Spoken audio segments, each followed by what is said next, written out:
بسم اللہ الرحمن الرحیم۔ السلام علیکم ناظرین، گڈ مارننگ پاکستان۔ آپ دیکھ رہے ہیں سچ سویرا، میں ہوں آپ کی میزبان مہوش چودھری۔ امید کرتے ہیں آپ سب لوگ ٹھیک ہوں گے، ایک اچھی خوبصورت پیاری صبح کا آغاز کر چکے ہوں گے، اور آج کا دن جمعۃ المبارک کا دن ہے، رحمتوں والا، برکتوں والا، فضیلتوں والا دن ہے۔ تو یقیناً آج کے دن کے ساتھ کچھ کام بھی ریلیٹ کیے جاتے ہیں، جیسے کہا جاتا ہے خاص کر آج کے روز آپ غسل کریں، پاک صاف کپڑے پہنیں، خوشبو لگائیں، درود پاک کا کثرت سے ورد کرتے رہیں، نماز کی پابندی اور دعا کرنا بھی یقیناً لازم ہے۔ اور دعا کے لیے جب ہاتھ اٹھاتے ہیں، اپنے ماں باپ کے لیے ضرور دعا کیا کرے، اپنے عزیزوں کو اپنی دعاؤں میں یاد رکھا کرے، اور سچ سویرا کی ٹیم کے لیے ضرور دعا کیا کیجیے کہ آپ لوگوں کے لیے اتنے خوبصورت، اتنے اہم ہم موضوعات لے کر آتے ہیں، اور سچ ٹی وی کے مینجمنٹ کو بھی اپنی دعاؤں میں یاد رکھیے گا۔ اور جب آپ دعا کے لیے ہاتھ اٹھاتے ہیں تو اس ملک کی امن و سلامتی، ترقی اور خوشحالی کے لیے بھی آج کے روز آپ ضرور دعا کیجیے گا۔ آگے بڑھتے ہیں۔ آج کے اگر میں ٹاپک کی بات کروں تو بہت ہی اہم ترین ہمارا موضوع ہے، جیسے آپ باقی ہمارے جو دیگر موضوعات ہیں وہ آپ سنتے ہیں، دیکھتے ہیں کہ حالات حاضرہ سے بالکل ریلیٹ کر رہے ہوتے ہیں ہم، جو وقت کی ضرورت ہے وہی موضوعات لے کر آتے ہیں۔ تو اب آپ کو پتہ ہے کہ عید قربان جو ہے وہ بالکل نزدیک ہے، تو اس پہ بات کرنا بہت لازم تھا۔ نوجوان نسل اور عید الاضحیٰ کا پیغام، اس پہ آج ہم بات کریں گے۔ ناظرین، عید الاضحیٰ کی ہم بات کرتے ہیں تو عید الاضحیٰ صرف جانور جو ہے وہ قربان کرنے کا نام نہیں ہے، بلکہ یہ حضرت ابراہیم اور حضرت اسماعیل کے اطاعت، صبر اور اصرار اور اللہ کی رضا کے لیے ہر خواہش قربان جو ہے وہ کر دینے کا جذبہ ہے، اس کو یاد دلاتی ہے۔ کیا یہ جذبہ ہے، کیا یہ آج ہم یاد رکھے ہوئے ہیں؟ کیا ہمارے نوجوان جو ہیں وہ اس کو یاد رکھے ہوئے ہیں؟ جو قربانی کا فلسفہ ہے، کیا وہ اس کے بارے میں ان کو معلوم ہے؟ اس پہ آج ہم بات کرنے کی کوشش کریں گے۔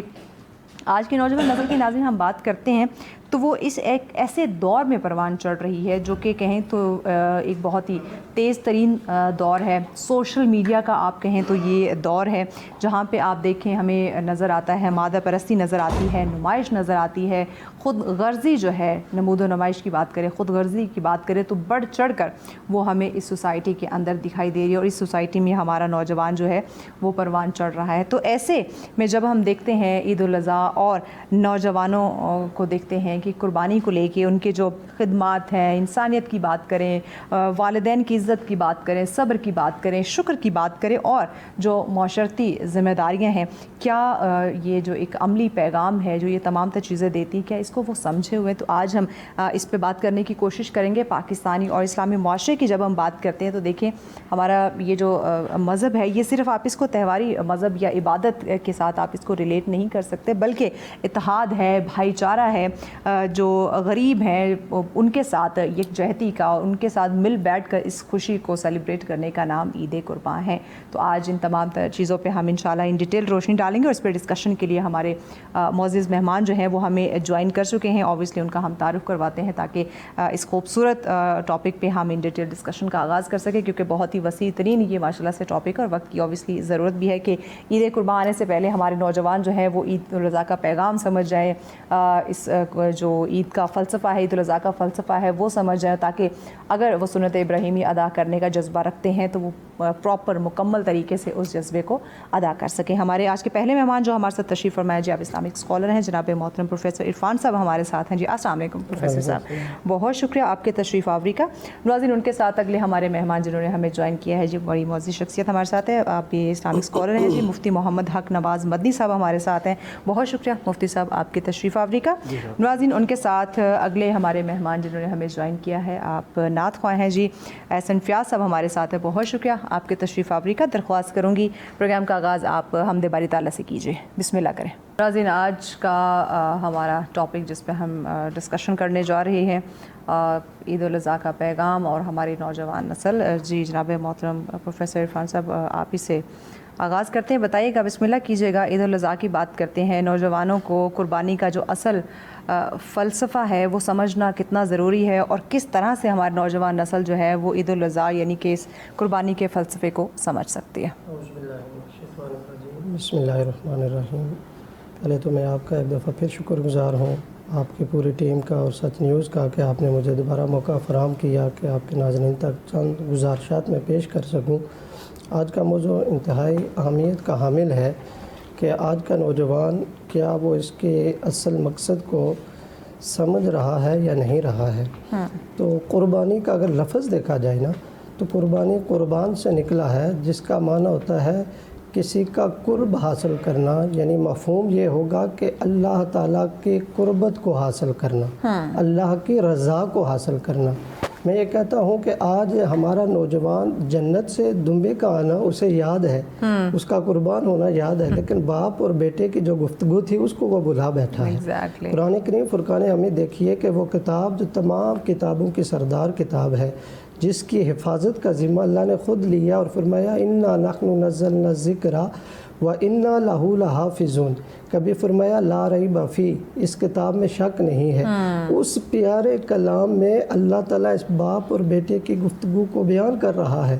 اور فرمایا فَلَمَّا بَلَغَ مَعُ السَّعْيَ قَالَ يَا بُنَيَّ إِنِّي أَرَىٰ فِي الْمَنَامِ أَنِّي أَذْبَحُكَ فَانظُرْ مَاذَا تَرَىٰ، کہ میرے بیٹے حضرت ابراہیم علیہ السلام نے اپنے بیٹے حضرت اسماعیل سے جب وہ چلنے کے قابل ہوئے، اتنے عرصے کے بعد 80 سال کے بعد انہیں اولاد کی نعمت سے جو ہے وہ نوازا گیا ہے، اللہ کا حکم آ جاتا ہے، تو فرمایا میں تجھے اللہ کے حکم سے اللہ کے راستے میں قربان کر رہا ہوں۔ اب بیٹے کا آگے جواب کیا تھا کہ قال یا ابت افعل ما تؤمر ستجدونی انشاءاللہ من الصابرین، اے میرے ابا حضور آپ کر گزریے جو رب کا حکم ہے، انشاءاللہ آپ مجھے صبر کرنے والوں میں سے پائیں گے۔ تو قربانی کا مقصد اور قربانی کا جو اصل مغز ہے کہ ہمیں وہ باپ اور بیٹے کا ادب، اور باپ کا اپنے بیٹے سے گفتگو کرنا، بیٹے کا ادب سے آگے سے جواب دینا، اور پھر یہ چیز کہ یہ رب کی قربت کی طرف لے کر جاتا ہے کہ ایک ہی بیٹا اتنے عرصے کے بعد،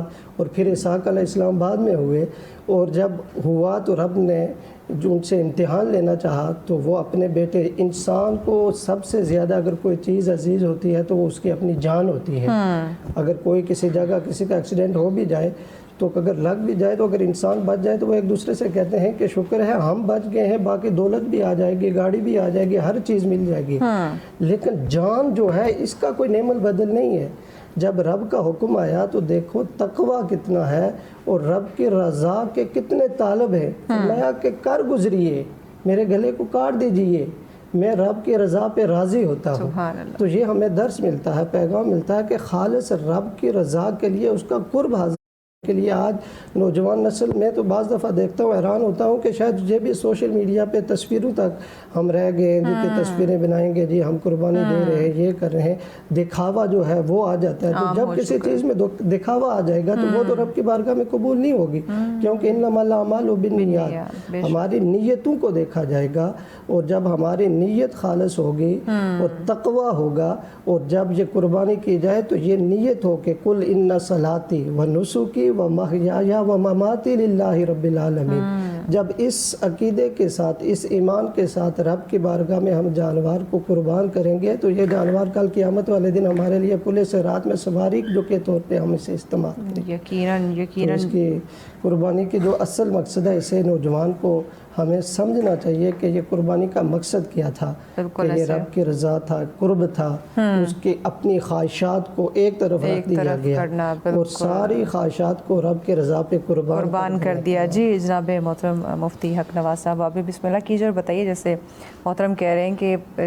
یعنی کہ جو قربانی کا فلسفہ ہے وہ صرف جانور قربان کرنا نہیں بلکہ اپنی خواہشات کو قربان کرنے کا بھی نام ہے۔ آپ بھی فرمائیے کہ کیا اس وقت ہماری جو نوجوان نسل ہے وہ اس قربانی کو واقعی ہی ایک جو ہم سنت ابراہیمی ادا کرنے کا کہتے ہیں اس فلسفے کو سمجھتی ہے، واقعی سنت ابراہیمی ادا کرتی ہے، یا صرف اس کو ایک رسم بنا دیا کہ ہم نے ریاکاری کرنی ہے، دکھاوا کرنا ہے اور بس ہم نے جانور ذبح کر دینا ہے؟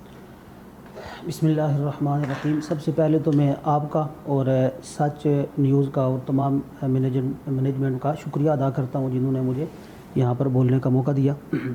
آپ کا سوال یہ ہے کہ نوجوان نسل کیا قربانی کی جو اصل روح ہے اس کو سمجھتی ہے یا نہیں سمجھتی، اور کیا اس کے تقاضوں کو جو خاص جس مقصد کے لیے قربانی تھی اس پر پورا اترتی ہے یا نہیں اترتی۔ تو اس حوالے سے اگر دیکھا جائے تو من حیث المجموع آج کا ہمارا جو معاشرہ ہے اور معاشرے کا ایک خاص جو حصہ ہے نوجوان،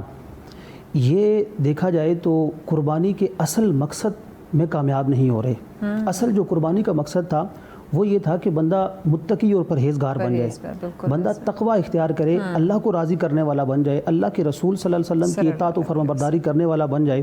دیکھیں نا، جہاں پر بھی قرآن پاک میں قربانی کے مقصد کو بیان کیا گیا تو وہ یہی ہے کہ تقوی،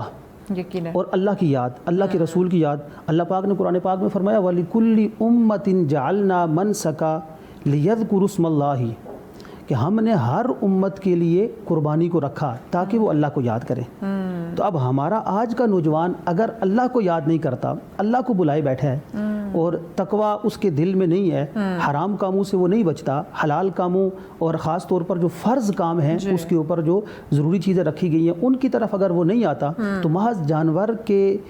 گلے کے اوپر چھری پھیرنا یہ کوئی مقصد نہیں تھا، اس میں یہ ناکام ہو رہا ہے. تو اگر دیکھا جائے تو ہمارا جو آج کا معاشرہ ہے اس کے خاص جو حصہ ہے نوجوان، یہ اس مقصد کو پانے میں کامیاب نہیں ہو رہے. اور خاص قربانی کا جو جانور ہے اس کے بارے میں اللہ پاک نے فرمایا کہ یہ شعائر اللہ میں سے ہے. وَالْبُدْنَ جَعَلْنَاهَا لَكُم مِّن شَعَائِرِ اللَّهِ، جب یہ اللہ کی نشانیوں میں سے ہے، ساتھ یہ بھی فرمایا وَمَن يُعَظِّمْ شَعَائِرَ اللَّهِ فَإِنَّهَا مِن تَقْوَى الْقُلُوبِ، جو اللہ کی ان نشانیوں کی تعظیم کرے گا تو یہ دل کی پرہیزگاری ہے، دل کا تقوی ہے. تو مطلب یہ کہ قربانی کرنا، قربانی کی تعظیم و توقیر، اس کا جانور، یہ پورا جو پروسیس ہے یہ سارا اللہ کی ایک نشانی ہے. تو اس نشانی کا جو مقصد بیان کیا وہ یہ کہ دل بندے کا ستھرا ہوتا ہے. اب دیکھنا ہے کہ دل ستھرا ہو رہا ہے یا نہیں ہو رہا، کیونکہ دل یہ پورے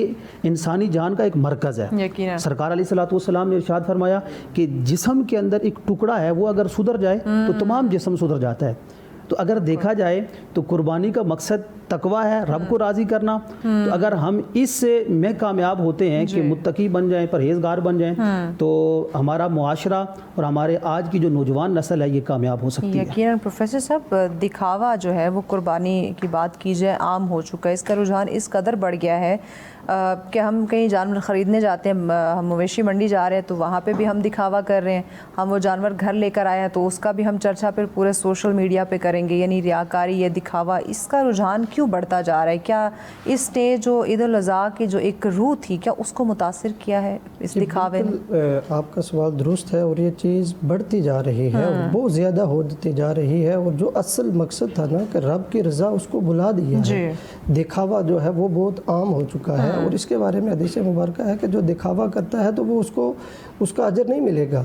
اس کو کوئی فائدہ نہیں ہے. بلکہ یہی جانور جو بندہ خرید کر لاتا ہے، جانور کی قربانی کرتا ہے، تو اللہ تعالیٰ اس کے بارے میں کیا فرماتا ہے کہ لَن يَنَالَ اللَّهَ لُحُومُهَا وَلَا دِمَاؤُهَا وَلَٰكِن يَنَالُهُ التَّقْوَىٰ، کہ اللہ کے پاس ہرگز نہ ہی تمہارا گوشت پہنچتا ہے، نہ ہی جانور کا وہ خون پہنچتا ہے. وَلَٰكِن يَنَالُهُ التَّقْوَىٰ، اس کی بارگاہ میں تو تمہارا تقویٰ پہنچتا ہے کہ تمہارے اندر تقویٰ کتنا تھا. کہیں تم نے دکھاوا اگر کیا ہے تو وہ ضائع کر دیا ہے، اس کا تمہیں پھر اجر نہیں ملے گا. بالکل. اچھا پروفیسر صاحب، معذرت کے ساتھ بریک لینی ہے. بریک کے بعد ناظرین ہم اس پہ مزید ان ڈیٹیل ڈسکشن کو آگے بڑھائیں گے کہ اگر آپ نے اس میں دکھاوا شامل کر دیا تو کیا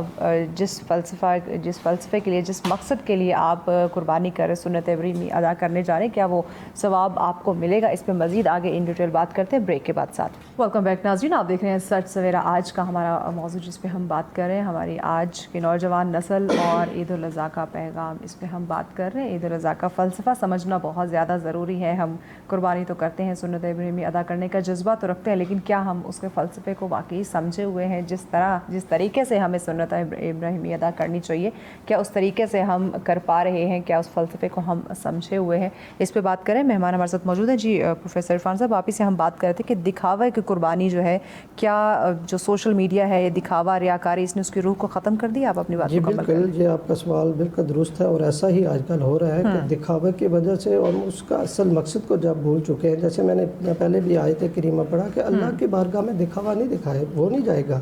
نہ ہی وہ گوشت جائے گا، نہ ہی خون جائے گا، وہ اس کی بارگاہ میں تو تقویٰ جائے گا. اب دیکھیں کہ قربانی اگر کوئی خالص نیت سے کرتا ہے تو اس کا کتنا بڑا اجر و ثواب ہے. سیدنا علی المرتضیٰ کرم اللہ وجہہ الکریم آپ فرماتے ہیں کہ جب کوئی بندہ گھر سے نکلتا ہے قربانی کا جانور خریدنے کے لیے، تو آپ نے فرمایا کہ اللہ تعالیٰ اس کو ہر قدم کے بدلے میں 10 نیکیاں عطا فرماتا ہے، اس کے 10 درجات بلند کرتا ہے اور 10 گناہوں کو مٹا دیتا ہے. اب دیکھیے آگے فرمایا کہ جب وہ بیوپاری سے گفتگو کرتا ہے تو اللہ تعالیٰ کو وہ گفتگو اتنی پسند آتی ہے کہ اس گفتگو کو تسبیح کی صورت میں لکھ دیا جاتا ہے. اور آگے سیدنا علی المرتضیٰ کرم اللہ وجہہ الکریم نے فرمایا کہ جب وہ اس کی رقم ادا کرتا ہے تو اللہ تعالیٰ اس شخص کو ہر درہم اور ہر دینار کے بدلے میں 700 یا اس سے بھی زیادہ اجر عطا فرماتا ہے. فرماتا ہے جب وہ جانور قربانی والے دن جانور کو زمین پر لٹاتا ہے قربان کرنے کے لیے، تو اللہ تعالیٰ زمین اور آسمان تک جتنی بھی اس کی تخلیق ہے سب اس شخص کے لیے دعائے مغفرت کرتی ہے.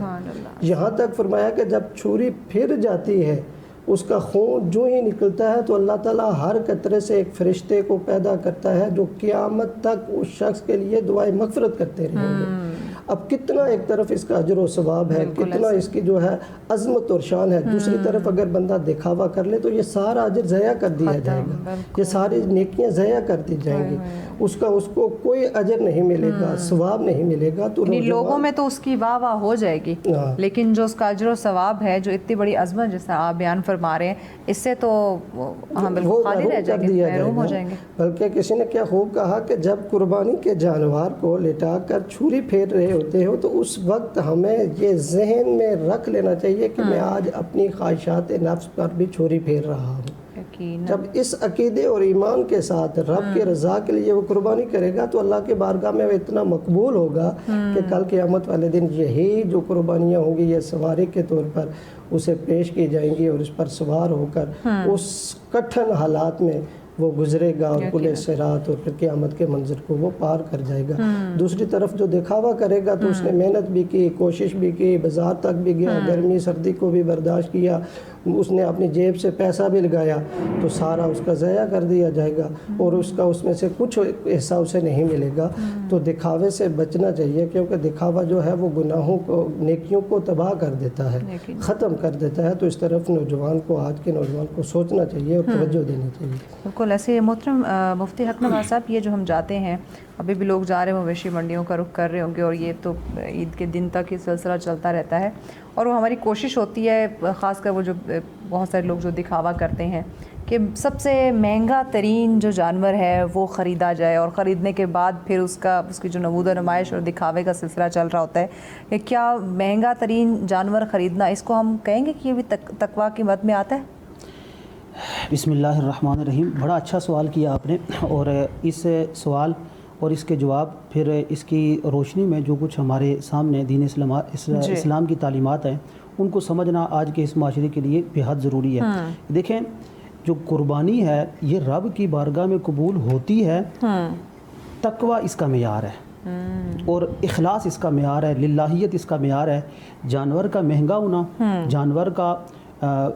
جسامت والا ہونا، فربہ ہونا، یا کون سی نسل کا جانور ہے، کتنی قیمت کا جانور ہے، کتنا خوبصورت ہے، یہ اس کا معیار نہیں ہے. اللہ پاک نے قرآن پاک میں فرمایا انما یتقبل اللہ من المتقین. اللہ قربانی تقوی والوں کی طرف سے قبول کرتا ہے. اصل اس آیہ مبارکہ کے اس حصے کا پس منظر اگر آپ دیکھیں، حابیل اور قابیل دونوں نے قربانی کی، دونوں کی قربانی کا قرآن پاک میں تذکرہ ہے. اللہ نے فرمایا اذ قربا قربانا فتقبل من احدہما. قربانی دونوں نے کی، لیکن فتقبل من احدہما، ان میں سے ایک کی قربانی کو قبول کیا گیا.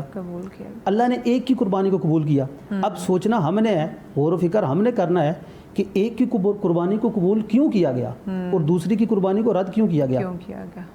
تو اس کے اسی آیہ مبارکہ میں اس کا جواب ہے کہ جن کی قربانی قبول کی گئی تھی، جب دوسرے بھائی نے اعتراض کیا اور کہا کہ میں قتل کروں گا تمہیں اس لیے کہ تمہاری قربانی قبول کی گئی،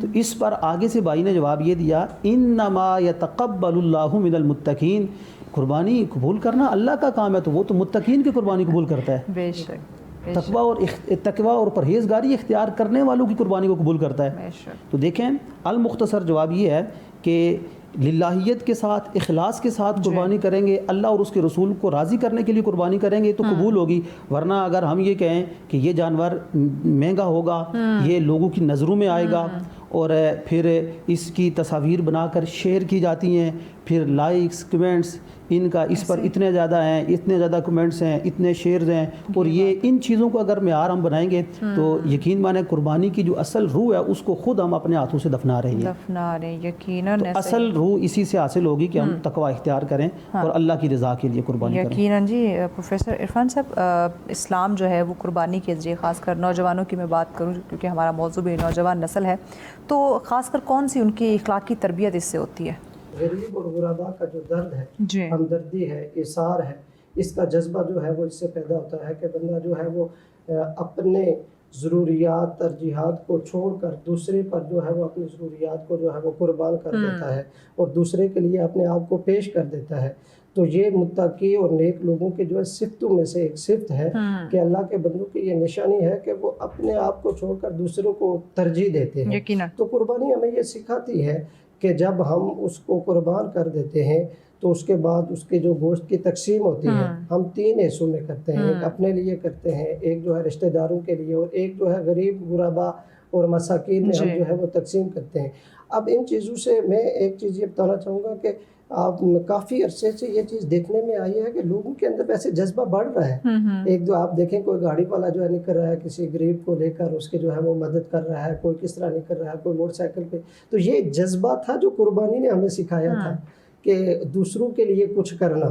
تو قربانی یہ لفظ ہی ایسا ہے کہ قربان کر دینا، اپنی خواہشات کو دوسرے کے لیے قربان کر دینا، تو یہ ہمیں سکھاتا ہے۔ یہ بہت سے اگر اس میں ہم دیکھیں، اس کو اگر ہم سوچیں کہ یہ ہمیں کیا درس دیتی ہے، تو ہمارے لیے بے شمار پیغامات ہیں جو ہم حاصل، ہمدردی کا جذبہ ہے دوسرے کے ساتھ، پڑوسیوں کے جو ہے ان کو جو ہے یاد کیا جاتا ہے۔ اور پھر یہ ہے کہ ایک انسان کے لیے جو قربانی کر رہا ہے اس کے لیے ضروری ہے کہ وہ اپنے اڑوس پڑوس سفید پوش لوگوں کو دیکھے کہ کیا انہوں نے قربانی کی یا نہیں کی، ان تک وہ گوشت پہنچاتا ہے۔ خود جا کر اس کی انا تکبر وہ سارا ایک طرف رہ جاتا ہے، وہ خود جاتا ہے اس کے گیٹ تک جا کر دروازہ جو ہے لاک کرتا ہے اور وہ پیش کرتا ہے کہ میں کچھ بھی نہیں ہوں،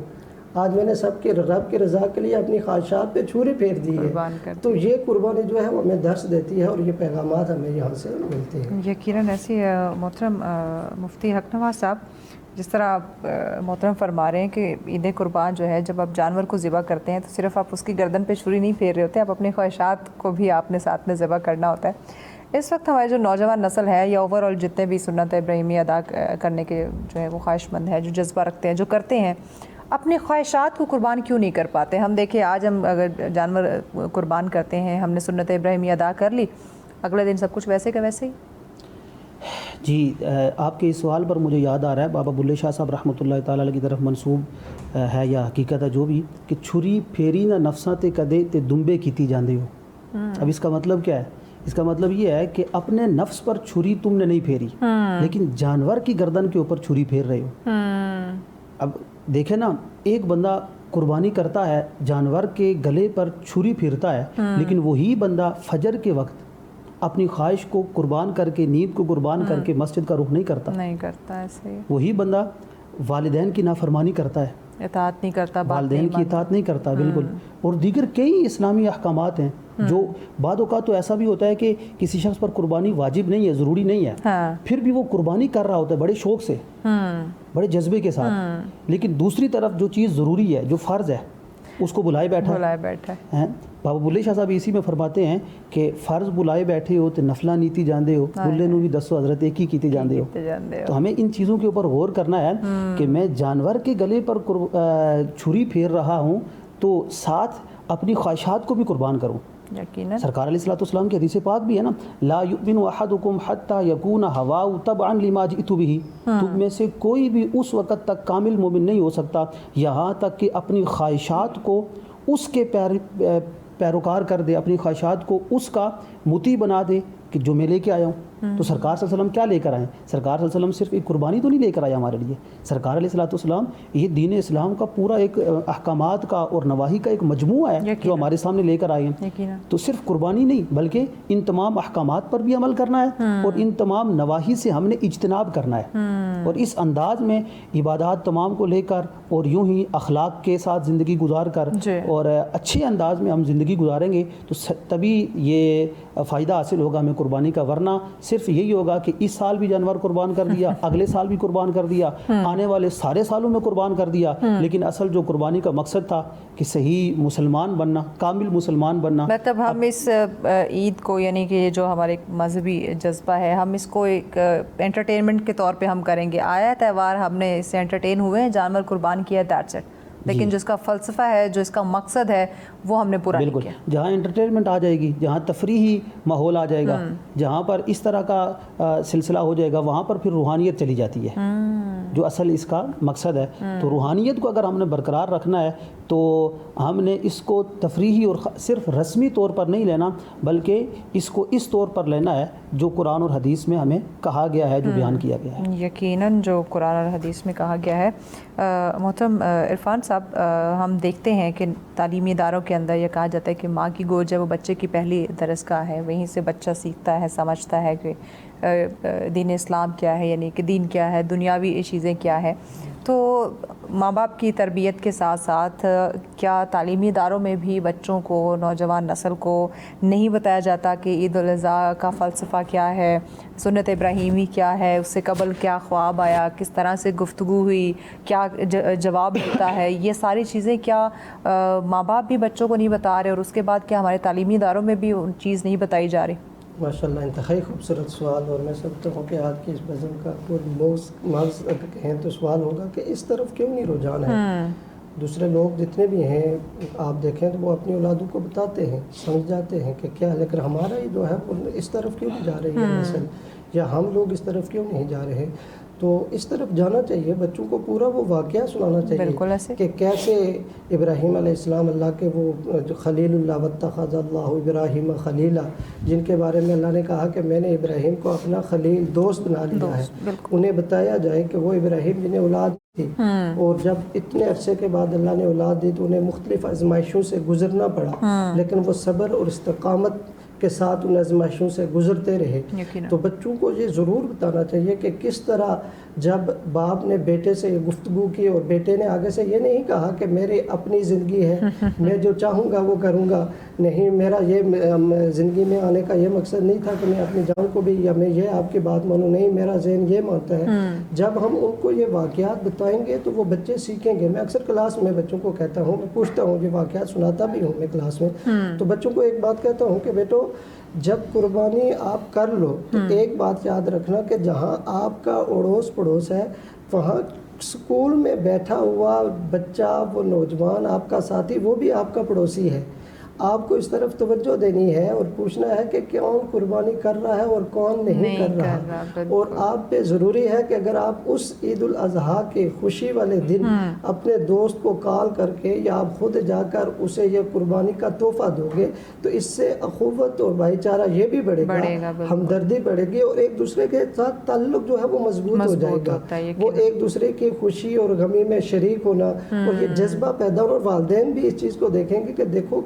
کس ادارے کے یا کس جگہ کے پڑھے ہوئے بچے اس موقع کے اوپر بھی اپنے دوستوں کو یاد کر رہے ہیں، یاد رکھ رہے ہیں. تو یہ خوشی کا اس بچے کا الگ ہی لیول ہوگا کہ میری کلاس والوں نے جو ہے وہ میرے لیے قربانی کا تحفہ جو ہے وہ گوشت کی صورت میں بھیجا ہے. تو اس طرف توجہ دینی چاہیے اداروں کو بھی، اور انہیں بتانا چاہیے، بلکہ نہ صرف قربانی بلکہ جتنے بھی اور واقعات ہیں انبیاء کرام کے، وہ بچوں کو جو ہے وہ بتانے چاہیے کہ کس طرح وہ نبی جو ہیں وہ آزمائشوں سے گزرے ہیں، اور کس طرح. آج تو ہم یہ بھی سوچتے ہیں نا، بعض دفعہ کہتے ہیں اگر کوئی بیمار ہو جائے یا کوئی پریشانی میں مبتلا ہو جائے یا کسی مصیبت میں مبتلا، ہم کہتے ہیں کہ اس نے پتہ نہیں کون سا گناہ کیا ہوگا، یہ پتہ نہیں کس کا گناہ کے آگے فوراً سے ججمنٹل ہو جاتے ہیں، پتہ نہیں کیا سے کیا کہہ دیتے ہیں. حالانکہ میں اکثر یہ کہتا ہوں بچوں سے اسکول کے اندر بھی، کالج میں، کہ دیکھیں جتنے بھی نبی انبیاء گزرے ہیں انہیں مشکلات سے گزرنا پڑا ہے،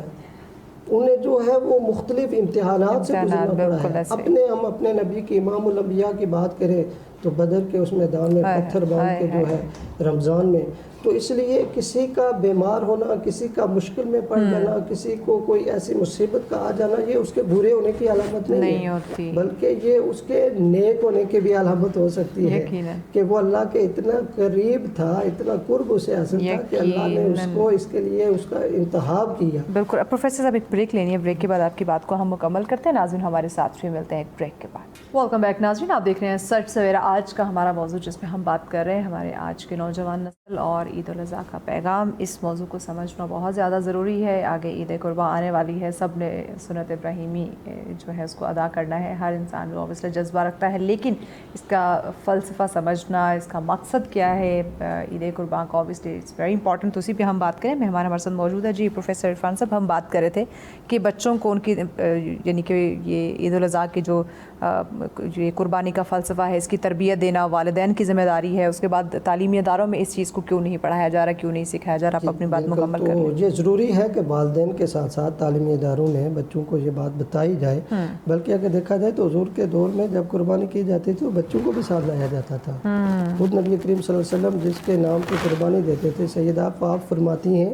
کہ جب میری قربانی ہوتی تو آپ مجھے بلا کے لاتے اور فرماتے ہیں کہ میرے لخت جگر اے فاطمہ میرے پاس کھڑے ہو جاؤ کہ تمہارے نام جب جو تم قربانی دے رہے ہو اللہ کی رضا کے لیے، جب یہ قربان ہو جائے گا تو مفہوم میں آگے آتا ہے کہ یہ کل قیامت والے دن آپ کی سواری بنے گا اور اس پر جو ہے وہ ناز بھی کیا جا سکتا ہے. یہ مطلب آگے اس میں اپنے پاس یہ کہہ رہا ہوں کہ یہ کل وہ بندہ قیامت والے دن ناز کرے گا کہ میں نے رب کی رضا کے لیے جو ہے یہ قربانی کی تھی اور رب نے اس کو قبول کیا تھا. اور قبول بھی دیکھے کہ حضور پاک صلی اللہ علیہ وسلم سے پوچھا بھی گیا کہ یہ قربانی کیا ہے یا رسول اللہ؟ تو حضور نے فرمایا تمہارے باپ ابراہیم علیہ السلام کی سنت ہے. فرمایا اس کا اجر ثواب کیا ہے؟ تو حضور نے فرمایا کہ اس کے ہر بال کے بدلے میں اللہ تعالیٰ تمہیں ایک حسنہ عطا فرمائے گا اور ایک حسنہ بعد میں لکھا 10 نیکیوں کے برابر ہوتی ہے. تو پھر یہ چیزیں اگر ہم بچوں کو بتائیں گے تو ان کے اندر جذبہ پیدا ہوگا. اور وہ بعض دفعہ دیکھنے میں آتا ہے کہ آپ نے دیکھا ہوگا کہ بچے شروع سے وہ ایک لے کے لیتے ہیں جی کہ ہم نے قربانی کرنی ہے اگلے سال اور اپنے پیسے ان کے 10-20 سے کدھر قربانی ہوتی ہے. لیکن وہ ایک جذبہ بچوں میں پیدا ہو جاتا ہے جی کہ میں نے اگلے سال تربیت ہو رہی ہوتی ہے. تو وہ پیسے لے کے منتھلی جو ہے رکھ رہے ہوتے ہیں جی کیوں رکھ رہے ہو بچہ؟ میں نے اگلے سال قربانی کرنی ہے. تو یہ تبھی ہوگا کہ جب ہم ان کو بتا سکیں گے، اس کی عظمت اور شان کو بتا سکیں گے. وہ جو ابتدا میں حضرت علی المرتضیٰ کرم اللہ وجہہ الکریم کا جو فرمان ہے کہ کتنا کتنا کتنا اجر ہے، جب ان بچوں تک اپنی جو ہے اولادوں تک یہ بات لے کر جائیں گے تو وہ ضرور ان کے اندر جذبہ بھی پیدا ہوگا اور للہیت کے لیے، رب کی رضا کے لیے پھر وہ اس میں بڑھ چڑھ کر حصہ لیں گے. اور اگر کوئی یہ بھی بتانا چاہیے کہ اگر کوئی نہیں بھی کر سکتا تو کسی کی بھی اگر ہو رہی ہے تو آپ کی نظر میں اگر کوئی ہے تو کسی دوسرے کی مدد. آج کل بہت سی ایسی NGOs ہیں جو مختلف جگہوں پہ قربانیاں کرتی ہیں، تو ان لوگوں سے رابطہ کر کے اس علاقے میں قربانی کروا دی جائے. اگر آپ خود نہیں جا سکتے تو ان لوگوں میں جو ہے وہ تقسیم کیا جا سکتا ہے. اور میرے خیال میں یہ بہت بڑا نیکی کا کام ہے کہ وہاں ایک تو بہت غربا اس پہ یہ ہوگا کہ کسی کا حق نہیں کہ یہ میری قربانی ہے میں نے ہی سارا گوشت لینا ہے. جب ویسا جانور آئے گا تو ہر کوئی کہے گا جی ہمارے لیے آیا ہے. تو ہم تو وہ ایک الگ جذبہ ہوتا ہے دیکھنے میں آیا ہے. تو اس کی طرف بھی ہمیں لوگوں کو قائل کرنا چاہیے جو صاحب ثروت ہیں کہ جو غربا یقیناً پتہ ہوتا ہے کہ ہر علاقے میں ہر گاؤں میں کہاں کہاں کتنے ان کی جو ہے حالت، کتنے لوگ کس حالت میں ہیں. تو وہاں اگر یہ جانور لوگ دیتے ہیں، باہر سے بھی لوگ جو ہے وہ کہتے ہیں کہ قربانی کر دی جائے، تو ایسی جگہوں پہ لے کے جائے جہاں ہر بندہ یہ سمجھے کہ یہ میرے لیے آئی ہے. جہاں وہ مانگتے ہوئے وہ شرمائے نہ، اسے کوئی جھڑکے نہ کہ ابھی نہیں، ابھی ہم کاٹ رہے ہیں، ابھی جو ہے ہڈیاں الگ کر رہے ہیں، ابھی یہ کر رہے ہیں. بعض دفعہ جھڑک دیا جاتا ہے جب وہ مانگنے کے لیے وہ آتے ہیں، غریب غربا آتے ہیں تو اس طرح انہیں دھتکارا جاتا ہے کہ جیسے کوئی لگتا ہے کہ سارا اور پھر کوئی ان پہ احسان کرنا احسان کر رہے ہیں. حالانکہ ان کا تو حصہ ہے جو بیان کیا گیا ہے، وہ ان کا حق ہے، وہ اپنا حق لینے آئے ہوتے ہیں. تو اس طرف بھی توجہ دینی چاہیے لوگوں کو اور یہ بتانا چاہیے. اگر بلکہ اپنی اولاد اگر وہاں ہے تو اس کو بتانا چاہیے کہ ایسی کوئی حرکت کرے، کہنے بیٹا ایسا نہیں کرنا. یقیناً یہ بڑی امپورٹنٹ آپ نے بات کی. اس پہ ناظرین ضرور بات کرتے ہیں کہ جو جانوروں کا گوشت جو تقسیم کیا جاتا ہے اس میں بھی ایک انسانیت کا جذبہ ہے. ڈسکشن کو آگے بڑھانے سے پہلے سارا آپ سے درخواست کریں گے کہ نعت رسول مقبول صلی اللہ علیہ وسلم سنائیے. بسم اللہ کیجیے. جی جناب محترم مفتی حق نواز صاحب، جیسے بریک سے یہ نعت سے قبل ہم محترم فرما رہے تھے کہ گوشت کی جو تقسیم ہے اوبیسلی یہ بھی انسان میں انسانیت کا جذبہ پیدا کرتی ہے. تو جیسے نے کہا کہ لوگ جھڑک دیتے ہیں، ناراض ہوتے ہیں، ان پہ غصہ کرتے ہیں. تو ذرا اس پہ تھوڑی سی روشنی ڈالیے گا قرآن و سنت کی روشنی میں کہ جب آپ نے حصے کرنے ہیں، جو گوشت کی تقسیم ہوگی اس سے کیسے ایک جذبہ پیدا ہوتا ہے، کس طرح ایک انسانیت کا ایک احساس جو ہے پیدا ہوتا ہے. ماشاءاللہ بڑا اہم سوال ہے یہ بھی آپ کا. حدیث پاک میں آتا ہے لا یؤمن احدکم حتی یحب لاخیہ ما یحب لنفسہ، کہ تم میں سے کوئی بھی اس وقت تک کامل مومن نہیں ہو سکتا جب تک کہ اپنے لیے جو پسند کرتا ہے وہی اپنے مسلمان بھائی کے لیے پسند نہ کرے. یقیناً. تو جو ہم اپنے لیے پسند کرتے ہیں, ہم اپنے لیے جو گوشت پسند کرتے ہیں, چن کے رکھتے ہیں. ہم نے غور کرنا ہے کہ کیا وہی گوشت اللہ ہم فقراء کو دے رہے ہیں, ہم مساکین کو دے رہے ہیں, ہم ضرورت مند اور محتاج لوگوں کو دے رہے ہیں.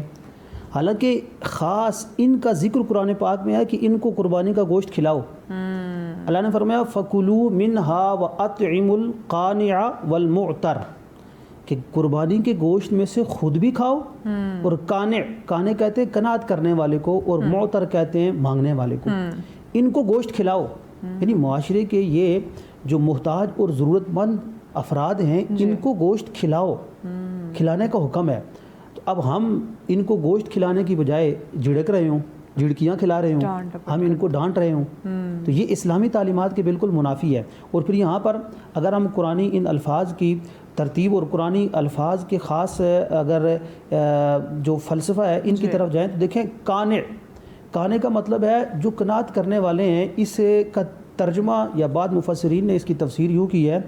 کہ وہ افراد جو مانگتے نہیں ہیں, وہ جو سائل نہیں بنتے, وہ جو آ کر آپ کے دروازے پر دستک نہیں دیتے کہ گوشت دے دیں, شاپر لے کر نہیں پھرتے, لیکن آپ کو پتہ ہے کہ یہ بندہ محتاج ہے. بندے کو پتہ ہوتا ہے میری گلی میں کون سا محتاج ہے, کس نے قربانی کی ہے, کس نے نہیں کی, سب کو پتہ ہوتا ہے. اور گوشت ایک ایسی چیز ہے کہ یہ مرغوب غذا ہے سب کی. اور کئی ایسے ہیں پورا سال ان کے گھر میں گوشت پکتا ہی نہیں ہے. آج کل اس مہنگائی کے عالم میں تو اچھا بھلا تنخواہ دار بندہ ہوتا ہے وہ بھی گوشت سے لطف اندوز نہیں ہو سکتا,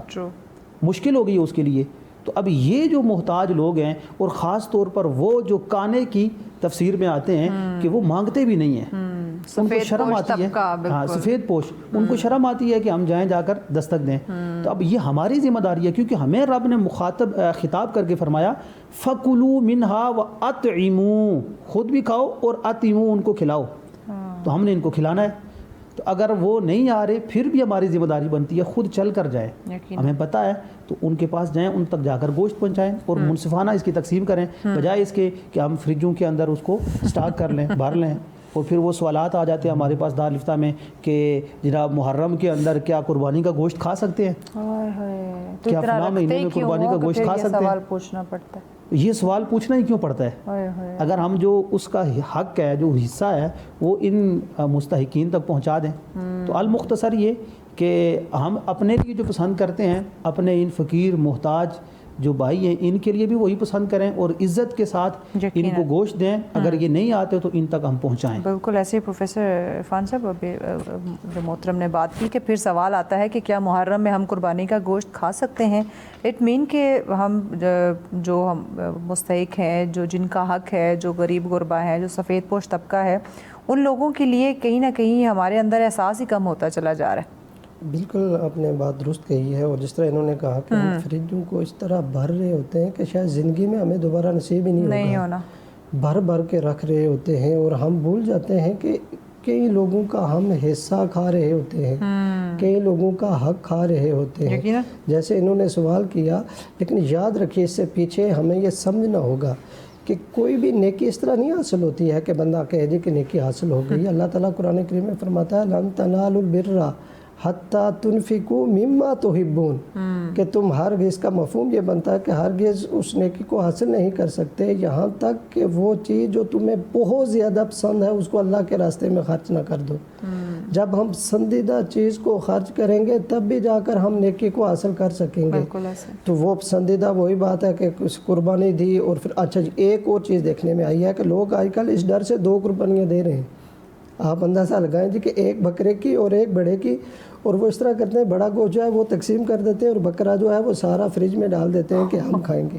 یہاں تک دیکھنے, کیونکہ میں عوام میں جاتا ہوں آتا ہوں اور بچوں کے ساتھ میں کالج یونیورسٹی میں کالج میں جو ہے وہ ان کے ساتھ ہوتا ہے, تو یہ باتیں سننے کو ملتی ہیں جی کہ فلاں بندہ 2 قربانی دیتا ہے. جی کیوں؟ اس لیے جو گوشت تقسیم کرنا ہے وہ بڑے کا تقسیم کرنا ہے, اور جو بکرا ہوگا ہم اس کو فریج کے اندر ڈال دیں گے.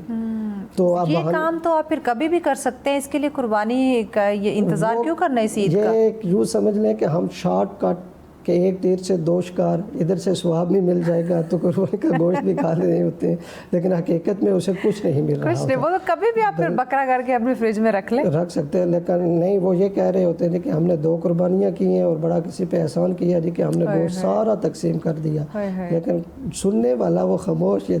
دیکھ رہا ہوتا ہے کہ ہاں مجھے پتہ ہے کہ تو نے سارا تقسیم کیا اور سارا فریج میں کیا رکھا ہے۔ تو اس طرف ہماری توجہ جو ہے وہ لوگوں کو دلوانی چاہیے، محراب و منبر سے بھی یہ آواز اٹھنی چاہیے، کالج میں، یونیورسٹیوں میں بچوں کی یہ تربیت کرنی چاہیے کہ نہیں، یہ ہوس جو ہے جب نام ہی قربانی کا قربان کرنا ہے خواہشات کو، تو پھر کیوں یہ چیزیں،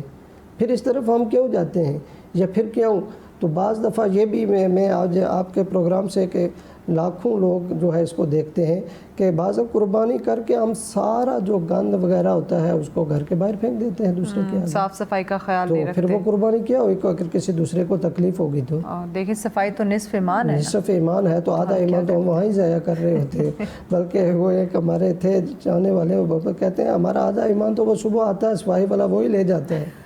وہی صبح اٹھا کے جا رہا ہوتا ہے، گند ہم ڈالتے ہیں صفائی وہ کرتا ہے، صفائی وہ کرتا ہے۔ تو پھر ہم اس کو مانتے تو ہیں لیکن اس پر عمل جو ہے وہ بہت ضروری ہے۔ یہ جو ہے کسی کو اذیت نہ دی جائے، قربانی کرنے کے بعد اس کا جو فضلہ ہے یا وہ جو زائد اشیاء ہے ان کو ایک ٹھکانے پہ لگایا جائے تاکہ اسے نہ ہی بیماریاں بڑھے، نہ ہی اس سے جو ہے کسی دوسرے کو، کسی نمازی کو تکلیف ہو۔ اور اس کے ساتھ ساتھ جب ہم تقسیم کر رہے ہوں گوشت تو اتنا ضرور دیں اس کے گھر کہ وہ ایک ٹائم کی کم از کم ہنڈی پکا لیں۔ بالکل ایسے ہی نہ کہ 2-4 بوٹیاں اس کے ہاتھ میں رکھ دیں کہ بس یہ حصہ تمہارا ہے اور یہ مکمل ہو گیا۔ محترم مفتی حق نواز صاحب، اس میں ہمارے علماء کرام پہ کیا ذمہ داری عائد ہوتی ہے؟ جیسے میرے والدین کا ذکر کیا، جو تعلیمی اداروں میں ٹیچرز ان کا ذکر کیا، پھر جس طرح آپ علماء کرام ہیں، بچے مساجد میں آتے ہیں یا ہر جمعے کو ایک خطبہ ہوتا ہے، اس کے تھرو جو ہے وہ نوجوانوں کو یا ہر انسان کو، جیسے ابھی عید آنے والی ہے تو اس سے قبل جیسے یہ جمعے کی ہم بات کریں تو ایک ایسا موضوع رکھ دیا جائے، جیسے 10 ذو الحج کو بھی اوبیسلی اہتمام ہوگا، تو لوگوں کو بتایا جائے کہ اس جو عید الاضحیٰ کا فلسفہ ہے وہ کیا ہے، آپ نے قربانی کیسے کرنی ہے، کس طرح سے آپ نے کتنے حصے بنانے ہیں، کیسے اس کو تقسیم کرنا ہے، کس طرح سے آپ نے اپنی خواہشات کا گلا جو ہے وہ گھونٹنا ہے۔ تو یہ ساری چیزیں، یہ علماء کرام کی جو یہاں پہ ذمہ داری آتی ہے اس پہ بھی ذرا روشنی ڈالیے گا۔ جی بالکل ایسا ہی ہے، علماء کرام کی ذمہ داری، ظاہر سی بات ہے علماء کرام دین اور اسلام کی تعلیمات کو آگے پھیلانے والے ہوتے ہیں، تو یہ خالص ایک دینی معاملہ ہے اور خالص ہماری عبادت کے ساتھ اس کا تعلق ہے قربانی کا۔ تو علماء کرام ہی کی اولین یہ ذمہ داری ہے کہ وہ لوگوں کو اس کے مسائل سے، اس کے احکام سے اور اصل جو قربانی کی روح ہے، قربانی کا جو فلسفہ ہے، اس کو لوگوں کو، عوام کو اس سے آگاہ کریں۔ اور الحمدللہ علماء کرام کافی حد تک اس کو کرتے بھی ہیں، اور کہیں پر کوئی غلطیاں، کوتاہیاں رہ بھی جاتی ہیں، سستیاں بھی ہوتی ہیں، لیکن خاص ان دنوں میں ہمیں اور ہمارے وہ حضرات جو خطیب ہیں اور مسجد کے اور منبر و محراب کے وارث ہیں، ان کو ایسے موضوعات کا انتخاب کرنا چاہیے قربانی کے ایام میں جو خاص قربانی سے متعلقہ ہو۔ ایگزیکٹلی، اور بار بار اس پہ بات کی جائے تاکہ لوگوں کو یاد دہانی ہو، یاد رہے ان کو۔ جی ہے نا قرآن پاک میں وَذَكِّرْ فَإِنَّ الذِّكْرَىٰ تَنفَعُ الْمُؤْمِنِينَ، کہ نصیحت کرو، کہ نصیحت کرنا یہ ایمان والوں کو فائدہ پہنچاتا ہے۔ تو اگر ایک دفعہ نہیں سنتے تو آپ دوبارہ بار بار اس چیز کو ریپیٹ کریں، قربانی کا اصل فلسفہ بیان کریں، اصل مقصد بیان کریں، اور پھر خاص طور پر علماء کرام کی ایک یہ بھی ذمہ داری بنتی ہے۔ دیکھیں ٹھیک ہے، قربانی کے فضائل بیان کرنا بڑی اچھی بات ہے، قربانی کے اہمیت کو بیان کرنا اس پر بیان ہونا چاہیے، لیکن خاص ہمارے علماء کرام کو قربانی کے اوپر اٹھنے والے آج کل کے جو اعتراضات ہیں، اپنے جمعہ کے خطبہ کے اندر ان اعتراضات کا جواب بھی دینا چاہیے اور اچھی طرح تیاری کر کے عوام تک اس بات کو پہنچائیں کہ ظاہر سی بات ہے اگر ایک بات عوام میں مشہور ہو گئی ہے کہ بھئی جانور کا خون بہانے سے بہتر ہے کہ آپ کسی غریب کو پیسہ دے دیں، اب عالم کی ذمہ داری بنتی ہے کہ اس بات کی وضاحت کرے اور عالم بیان کرے کہ بھائی یوم نہار، قربانی والے دن اللہ تبارک و تعالیٰ کو قربانی سے زیادہ ابن آدم کا کوئی بھی عمل محبوب نہیں ہے. وہ اس انداز میں بیان کرے اور بیان کرے کہ بھائی یہ جو غریب تھے نا یہ آج کل نہیں سرکار کے دور میں بھی تھے, بالکل حضور علیہ السلام کے دور میں بھی تھے. تو حضور علیہ الصلوۃ والسلام کے دور میں غلام بھی ہوا کرتے تھے. اس کے باوجود کبھی یہ حکم نہیں جاری ہوا کہ قربانی والے دن اس طرح کرو, قربانی کو موقوف کر دو. ان تمام مفتی صاحب ایک بریک لینی ہے معذرت کے ساتھ, بریک کے بعد ہم یہیں سے آپ کی بات کو شروع کریں گے. ناظرین اوبیسلی بڑی اہم گفتگو ہو رہی ہے, جو سنت ابراہیمی اس کے فلسفے کو سمجھنا بڑا ضروری ہے اور آج کے دور میں تو مجھے لگتا ہے بہت ہی زیادہ ضروری ہوگا. تو مزید ڈسکشن کو آگے بڑھاتے ہیں, بریک کے بعد ساتھ رہیے. ویلکم بیک ناظرین, آپ دیکھ رہے ہیں سچ سویرا. آج کا ہمارا موضوع جس پہ ہم بات کر رہے ہیں آج کے نوجوان نسل اور عید الاضحیٰ کا پیغام, بہت ہی اہم ترین ٹاپک ہے. عید قرباں آنے والی ہے تو اس سے قبل ہمیں عید الاضحیٰ کا جو فلسفہ ہے, جو اس کی فضیلت ہے, جو اس کی اہمیت ہے, وہ اوبیسلی ہمیں معلوم ہونا چاہیے. تو اسی پہ ہم بات کریں. جی جناب محترم مفتی حق نواز صاحب, آپ سے ہم بات کر رہے تھے کہ ہمارے علماء کرام پہ کیا ذمہ داری عائد ہوتی ہے. تو آپ فرما رہے تھے کہ کچھ لوگ یہ سمجھتے ہیں کہ جانور ذبح کرنے سے بہتر ہے وہ پیسے ہم کسی غریب کو دے دیں. ذرا مکمل کر لیں بات کو. جی, تو میں یہ کہہ رہا تھا کہ علماء کرام کی یہ بھی ذمہ داری بنتی ہے, جہاں پر وہ قربانی کے فضائل بیان کرتے ہیں, اہمیت کو بیان کرتے ہیں, تو قربانی کے متعلقہ عوام کے ذہنوں میں اٹھنے والے شکوک و شبہات, اعتراضات اور نئی نئی باتیں جو ہمارے خاص طور پر نوجوان نسل, خاص طور پر جو سوشل میڈیا کے زیر اثر جو ہے نا وہ جوانی کی دہلیز پر قدم رکھ رہی ہے, ان کے لیے علماء کرام کو خاص اہتمام کرنا چاہیے کہ ایسے ایسے جوابات اور اس انداز میں وضاحت کرنی چاہیے کہ ہماری یہ نوجوان نسل کی تمام کے تمام شکوک و شبہات قربانی کے متعلق دور ہو جائیں. یہ علماء کی ذمہ داری بنتی ہے. علماء ان سب چیزوں کو آسان انداز میں کریں اور بیان کریں. بھائی دیکھیں کہ ٹھیک ہے غریب کی بھی مدد کی جائے, فلاں ملک میں مسلمانوں کا حال ٹھیک نہیں ہے, وہاں پر بھی امداد کے طور پر پیسے بھیج دیے جائیں. سرکار علیہ الصلوۃ والسلام بھی غریبوں کی مدد کرتے تھے, لیکن خاص سرکار صلی اللہ علیہ وسلم قربانی بھی کیا کرتے تھے. تو قربانی, اچھا اس قربانی میں ایسا نہیں ہے کہ اس میں غریبوں کی مدد نہیں ہے, قربانی میں بھی غریبوں کی مدد ہے. اگر غور کریں گے ہم تو گوشت جو پورا سال نہیں کھا سکتے ان کے گھر گوشت پکتا ہے. پھر خاص طور پر ہمارے گاؤں دیہات کے رہنے والے وہ غریب لوگ جو اس ایونٹ کا انتظار کر رہے ہوتے ہیں کہ ہم پورا سال اس جانور کو پالیں گے, ان جانوروں کو پالیں گے اور پھر جا کر اس کو بیچیں گے, ایک مالی فائدہ حاصل کریں گے اور پھر ہمارے پورے سال کا نظام چلے گا. تو یہ غریبوں کا فائدہ نہیں ہے. ہمارے جو لاکھوں قصاب ہوتے ہیں, تو یہ اب دیکھا جائے تو اس ایونٹ میں خاص طور پر قربانی کی برکت سے اپنے گھر کے راشن وغیرہ کے لیے کتنا اکٹھا کر لیتے ہیں. یہ بھی غریب ہی ہوتے ہیں نا, غریب طبقے سے تعلق رکھتے ہیں. تو موسمی کسائی بھی آ جاتے ہیں جو جن کو قربانی صحیح کرنی آتی ہے یا نہیں آتی, وہ بھی سر اٹھا لیتے ہیں. جی ایسی صورت میں دیکھیں, ہم نے صرف یہ نہیں کہ ہم نے مال کمانا ہے, ہم نے یہ بھی دیکھنا ہے کہ مال جس طریقے سے جس انداز سے میں کما رہا ہوں وہ درست ہے بھی یا نہیں. ٹھیک ہے نا, یہ بھی سوال ہوگا نا قیامت والے دن کہ مال کیسے کمایا, کہاں سے کمایا, کس طرح کمایا. تو جب ہم اگلے بندے کے ساتھ یہ کمٹمنٹ کر رہے ہیں کہ آپ کی قربانی کریں گے, اچھے انداز میں کریں گے, اور اس کو اس انداز میں بتا رہے ہیں کہ جیسے وہ سمجھ رہا ہے کہ یہ ماہر ہے, وہ اچھی طرح قربانی کر لے گا, لیکن اب عین موقع پر جب ہم جائیں تو ہم سے تو چھری سیدھی نہ پکڑی جائے اور کیا ہمیں وہ 5,000 کا 10,000 کا نوٹ نظر آ رہا ہے, تو کیا ہے میں اب کسی طرح کر لوں جی. اب وہاں پر جا کر خود بھی خراب ہوتے ہیں اور گھر والوں کو بھی خراب کرتے ہیں. بہت سارے جانور آپ نے دیکھے ہوں گے, پچھلے دنوں پہ ہم پروگرام میں ذکر کر رہے تھے کہ مکمل طریقے سے ذبح نہیں ہوا ہوتا جانور اور وہ اٹھ کے بھاگ جاتا ہے اس سے, اور جانور کا خون نکل رہا ہے اور وہ تکلیف میں ہے, یعنی کہ مکمل اس کو ذبح نہیں کیا گیا. وجہ یہی جو موسمی کسائیوں نے سر اٹھایا ہوتا ہے, ان کو تربیت نہیں ہوتی. موسمی کسائیاں ایک تو ان کے حوالے سے قانون بھی کوئی ہونا چاہیے خاص طور پر کہ قانونی طور پر ان کو اس چیز کی اجازت ہی نہیں ہونی چاہیے, اور اجازت ہی انہیں کو ہونی چاہیے کہ جو اس کام کو جانتے ہوں. اچھا اس میں ذرا بتائیے گا کہ اب جو سنت ابراہیمی ادا کرنا چاہ رہا ہے, جس نے جانور لیا ہوا ہے, کیا وہ خود بھی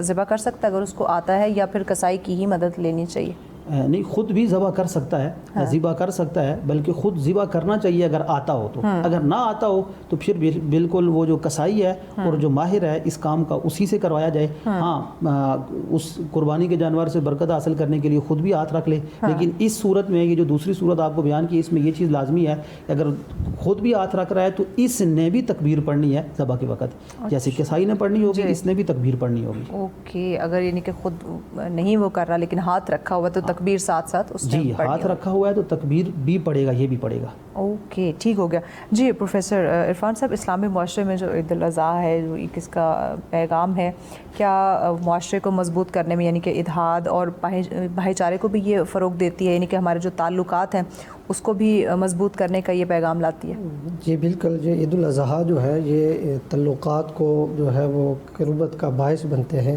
یقیناً جب ہم اس خوشی کے موقع پر ہم غرباء کو, رشتہ داروں کو بالخصوص یاد کرتے ہیں, ان کے لیے تحفے کے طور پر یہ گوشت جو ہے وہ بھیجتے ہیں, تو اس سے یہ ہوتا ہے کہ ایک تو ہمدردی, اخوت, ایثار اور ایک دوسرے کے جو ہے اس میں شامل ہونا, یہ چیزیں اس سے ہمیں ملتی ہیں. اور اس کا فائدہ یہ ہوتا ہے کہ ہم جب وہ اس کے طرف جاتے ہیں تو وہ ایک محبت بڑھتی ہے, ایثار کا جو ہے وہ جذبہ پیدا ہوتا ہے. تو قربانی ہمیں یہ ضرور سکھاتی ہے, اور اس سے ہمیں سیکھنا بھی چاہیے کہ یہ جو جتنے بھی معاملات ہیں, ایثار اور جتنے بھی اور پڑوسی ہیں, رشتہ دار ہیں, جاننے والے یا نہ جاننے والے جو بھی ہیں, ان تک ہم جب یہ جاتے ہیں تو اس سے تعلقات بڑھتے ہیں, اس سے جو ہے وہ قربتیں بڑھتی ہیں. اور جب تعلقات بڑھیں گے, قربتیں بڑھیں گے, تو پھر معاشرہ جو ہے وہ امن کی طرف جائے گا, سکون کی طرف جائے گا. پھر ایک دوسرے کے دکھ اور درد کو ہم بانٹیں گے, ایک دوسرے کے دکھ اور درد کو اپنا دکھ اور درد سمجھیں گے. تو جب یہ چیز آ جائے گی تو پھر یہ مسلمان, کامل مسلمان کی نشانی ہے, جو دوسرے کے دکھ کو اپنا دکھ سمجھے, دوسرے کی تکلیف کو اپنی تکلیف سمجھے. جو جیسے انہوں نے بیان کیا مفتی صاحب نے کہ مومن وہی ہے کہ جو اپنے لیے پسند کرتا ہے وہی اپنے مسلمان بھائی کے لیے پسند کرتا ہے. تو قربانی میں یہ چیزیں ہمیں ملتی ہیں کہ جب اس کی تقسیم کار ہوتی ہے, جب گوشت وغیرہ کی, تو اس سے یہ اخوت اور بھائی چارے کا جو ہے وہ احساس پیدا ہوتا ہے, اور معاشرہ جو ہے وہ جڑتا ہے. اچھا, ہم نے یہ بھی دیکھا ہے کہ جب ہم تعلقات کو مضبوط کرنے کی بات کریں, پھر اس کے جو قربانی کے مختلف حصے ہوتے ہیں, ہم اپنے آس پڑوس لوگوں میں یا مساکین غربا جو بھی وہاں پہ ہوتے ہیں, ہم ان میں تقسیم کر رہے ہوتے ہیں. ہمارے کو بہت ہی عزیز, جس سے ہماری کہیں نہ کہیں ناراضگی چل رہی ہو, ہمیں معلوم ہو کہ اس نے سنت ابراہیمی ادا نہیں کی ہے, اس کے گھر ہم اس کا حصہ نہیں پہنچاتے, ایک انا دل میں رکھتے ہیں. انا دل, جب انا آ جائے گی تو وہ تو چیز ضائع ہو جائے گی نا. تو ہمیں چاہیے کہ بلکہ سب سے پہلے اس کے گھر میں دیں, اس کے گھر جائیں, تاکہ اس کے گھر تک پہنچے, اور اس سے وہ بغض اور حسد اور آپس میں جو ناراضگی تھی وہ دور ہو جائے, اور اس بڑے ایونٹ میں ان کے تعلقات جو خراب تھے وہ تعلقات درست ہو جائیں. تو اس طرف بھی ہمیں توجہ دینی چاہیے. قربانی کی بے شمار جو ہے وہ چیزیں ہیں جو ہمیں جوڑتی ہیں, اور یہ ایک موقع ہوتا ہے جو ہمیں موقع فراہم کرتی ہے قربانی, کہ ہم جو ہے قربتیں اختیار کر سکتے ہیں, کسی کے جو ہے وہ دکھ درد میں ہم جو ہے وہ شامل ہو سکتے ہیں. تو اس طرف ہمیں توجہ دینی چاہیے. اور اس کے ساتھ ساتھ ایک بات میں بتانا ضروری سمجھوں گا کہ جب ہم قربانی کے لیے بات چل رہی تھی کہ کسائی کو, تو بعض لوگ یہ کرتے ہیں جی کہ قربانی کروا دے, گوشت اٹھا کے لے آئے اور اس کی کھال جو ہے وہ وہاں پڑی رہے. تو اس سے علماء نے, مفسرین نے, محدثین نے سختی سے منع کیا ہے کہ یہ تمہاری ذمہ داری ہے کہ اس کی کھال جو ہے وہ مستحق تک, جو غریب ہے, مسکین ہے, کوئی یتیم ہے, کوئی مدارس کے بچے ہیں, یا کوئی انجیوز ہے جو کام کر رہی ہے, غرباء کی مدد کر رہی ہے, ان تک پہنچانا ضروری ہے. تو وہ اگر شخص اس کی کھال جو ہے وہاں چھوڑ کے, یا بعض لوگ یہ کرتے ہیں جی کہ اس کھال کو جو ہے وہ اس کا ہدیہ بنا دیتے ہیں کہ کچھ رقم دے دیتے ہیں اور کچھ تم کھال بیچ لینا اور اس میں پیسے رکھ لینا, تو یہ جو ہے شرعاً بھی ناجائز ہے, اور اس کا اسلام اور دین جو ہے وہ اجازت نہیں دیتا. تو ہمیں اس طرف بھی توجہ دینی چاہیے کہ جیسے ہم گوشت کی بڑی کیئر کر کے پاس کھڑے ہو کے ہڈی کے اوپر اگر دوسری دفعہ مارے تو ہم جو ہے ہمارے دل پہ چھریاں اور وہ ٹوکا چل رہا ہوتا ہے, تو اس وقت ہم کھال کو بھی ذرا ضائع ہونے دیں, اور اس میں جو ٹک اور وہ جو نشان ہے اس کو بھی نہ ہونے دیں. اس سے کہیں توجہ سے کہ یہ کام کرے, بڑی ذمہ داری کے ساتھ, یہ کسی غریب تک پہنچ سکے, کسی مسکین تک پہنچ سکے, کسی ادارے تک پہنچ سکے. تو ہمیں اس طرف بھی توجہ دینے کی ضرورت ہے. ٹھیک ہو گیا جی. محترم مفتی حق نواز صاحب, کچھ لوگ ہیں جو قربانی کا جانور خریدتے ہیں, اب اس بات کو مد نظر رکھتے ہو کہ ہم پہلے تو قربانی کرتے تھے, اب چونکہ جیسے مہنگائی کا دور ہے تو حالات کافی مشکل ہیں, تو وہ قرضہ لے لیتے ہیں, قرضہ لے کے قربانی کا جانور خرید لیتے ہیں اور سنت ابراہیمی ادا کرتے ہیں. اس بارے میں اسلامی تعلیمات کیا کہتی ہیں؟ بسم اللہ الرحمن الرحیم. اس حوالے سے اسلامی تعلیمات یہ ہیں کہ اگر کسی شخص کے اوپر قربانی واجب ہے, قربانی کی اپنی شرائط ہوتی ہیں, وہ اگر صاحب استطاعت ہے, اس کے اوپر قربانی واجب ہے, تو ایسی صورت میں اس نے قربانی کرنی ہی کرنی ہے. اگر اس کے پاس وقتی طور پر پیسے نہیں ہیں تو وہ کسی سے قرض لے کر قربانی کرے گا, ٹھیک ہے, اور اپنی اس واجب کو, اپنی ذمہ داری کو ادا کرے گا. اور اگر بالفرض ایسی صورتحال ہے کہ اس کے اوپر قربانی بنتی نہیں, واجب نہیں ہے, ضروری نہیں ہے, ویسے ہی وہ اس کو شوق ہے کہ وہ قرضہ لے کر قربانی ادا کرے، تو اس حوالے سے علماء کرام یہ فرماتے ہیں اگر ایسا ہو سکتا ہے کہ وہ قرضہ بعد میں ادا کر دے گا، ٹھیک ہے، تو ایسی صورت میں ٹھیک ہے وہ قرض لے کر قربانی کر لے. لیکن اگر اس کو پتہ ہے کہ یار ظاہری اسباب نہیں ہے، ایسا نہیں ہے کہ میں ٹھیک ہے قربانی کر لوں گا قرض لے کر، اب کل کو وہ آ کر میرے دروازے پر دستک دے گا قرض خواہ کہ بھائی پیسے نکالو، میں اس کو کہوں گا معاف کر دے، یہ ہے وہ ہے، مہلت دے دے، یوں سلسلہ چلتا رہے گا، اب اس کے میں ٹال مٹول کرتا رہوں گا. اگر ایسی صورتحال نظر آ رہی ہو واجب، ہر ایک کو اپنی کنڈیشن کا پتہ ہوتا ہے کہ بھائی میں قرض لوں گا تو پھر میں اس کو آسانی سے ادا بھی کر لوں گا. تو اگر وہ قرض لے کر آسانی سے ادا کر سکتا ہے تو پھر اس صورت میں سنت ابراہیمی پر ضرور عمل کرے، کوشش کرے اس نفلی قربانی کو بھی کرے، یہ اس کے لیے انشاءاللہ نجات کا سبب بنے گی اور بخشش کا ذریعہ بنے گی. اور دوسری اگر جو پہلی والی صورت ہے واجب قربانی ہے تو پھر تو کرنی ہی کرنی ہے. اچھا، کیسے پتہ چلے گا کہ اس پہ واجب ہے اور اس کو قربانی کرنی ہی چاہیے؟ جی، قربانی کے حوالے سے ایک نصاب بیان کیا گیا شریعت مطہرہ میں، اور نصاب یہ ہے کہ جو شخص مقیم ہو اور قربانی کے ایام میں اس کے پاس اتنا مال ہو جو اس کی ضروریات سے زائد، حاجت اصلیہ یعنی جو کھانے پینے کی چیزیں ہوتی ہیں، یوں گھریلو جو ضروری سامان ہوتا ہے، اور موبائل حاجت کا، گاڑی وغیرہ جو استعمال کی ہوتی ہے، ان چیزوں سے زائد اس کے پاس اتنی مالیت ہو جو 52.5 تولے چاندی کے برابر اس کی مالیت، یا اس میں کوئی بھی چیز ہو، چاہے وہ پیسوں کی صورت میں ہو، چاہے پرائز بانڈ کی صورت میں ہو، چاہے زائد سامان کی صورت میں ہو، چاہے یہ ساری مکس ہوں، جس طرح بھی ہوں، اگر اس حد تک وہ پہنچ جاتی ہیں قربانی کے ایام میں تو اس کے اوپر قربانی کرنا لازم ہوگا، وہ قربانی کرے گا. ٹھیک ہو گیا. پروفیسر عرفان صاحب ابھی جو کنڈیشنز بتا رہے تھے محترم، تقریباً مجھے لگتا ہے کہ میجورٹی کے پاس جو چیزیں ہیں وہ اس کی ضرورت سے زیادہ ہی ہیں، تو ہم کیا اس چیز کو مد نظر رکھتے ہوئے کیا ہم اپنے جو سنت ابراہیمی ہے اس کو ادا کرتے ہیں، یا پھر بھی کہیں نہ کہیں کوئی جواز، کوئی ایکسکیوزز رکھ دیتے ہیں؟ دیکھیں، جیسے میں نے بیان کیا کہ یہ جو کنڈیشن ہے اس حالت میں اس شخص پہ اوپر واجب ہے. ایک بات تو یاد رکھ لیں کہ جس بندے کے اوپر قربانی واجب ہے اور اس کے باوجود وہ قربانی نہیں کر رہا، تو حدیث رسول کا مفہوم ہے کہ نبی کریم صلی اللہ علیہ وسلم نے ارشاد فرمایا کہ وہ شخص جس پر قربانی واجب تھی اور اس نے قربانی نہیں کی، تو ایک جگہ آتا ہے کہ وہ اس سے میرا کوئی تعلق نہیں، چاہے وہ یہودی ہو کر مرے یا نصرانی ہو کر مرے. اور دوسری روایت کے اندر آتا ہے کہ وہ شخص جس پر قربانی واجب تھی وہ ہماری عیدگاہ کی طرف نہ آئے.